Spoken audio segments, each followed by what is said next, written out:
James chapter 5. Go now, rich men, weep and howl, for your miseries that shall come upon you. Your riches are corrupted, and your garments are moth-eaten.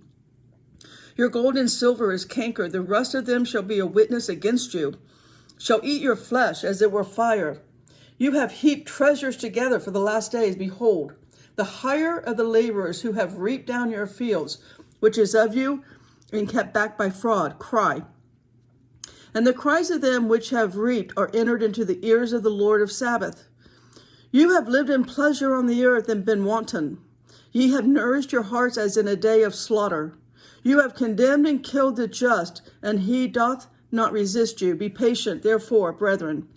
Unto the coming of the Lord, behold, the husbandman waiteth for the precious fruit of the earth. He hath long patience for it, until he receive the earthly and latter rain. Be ye also patient, establish your hearts, for the coming of the Lord draweth nigh. Grudge not one against another, brethren, lest ye be condemned. Behold, the judge stands before the door.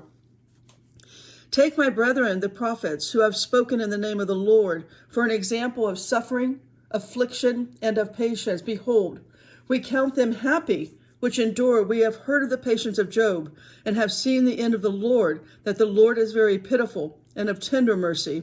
But above all things, my brethren, swear not, neither by heaven, neither by earth, neither by any other oath. But let your yea be yea, and your nay be nay. In other words, walk in truth, 100% truth, nothing but the truth, so help you God. That's what he's saying there. Is any among you afflicted? Let him pray. Is any merry? Let him sing psalms. Is any sick among you? Let him call for the elders of the church, and let them pray over him, anointing him with oil in the name of the Lord. And the prayer of faith shall save the sick, and the Lord shall raise him up. And you have committed sins, they shall be forgiven. Confess your faults one to another, and pray one for another, that you may be healed. I just want to point out there, for me, it doesn't say to pray out loud. And if you're confessing your faults and you're praying, you're confessing your faults, and if that's out loud, and we're praying out loud for you to be healed of that, I'm just putting it out there. Can the adversary turn that against you? Can he tempt you in more ways than one on what we know is already your temptation, what your faults are? Just a thought. The effectual fervent prayer of a righteous man availeth much. That is the effectual fervent of prayer, but it doesn't say out loud. With your heart, silently, in your secret closet. It's a secret between your heart and God's ear. Let's not give the adversary, fiery darts against us.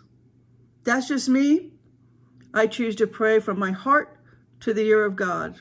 And when you read all 500 verses in the 7 different ways in which prayer is mentioned in the Bible, it never does say out loud. It never says out loud.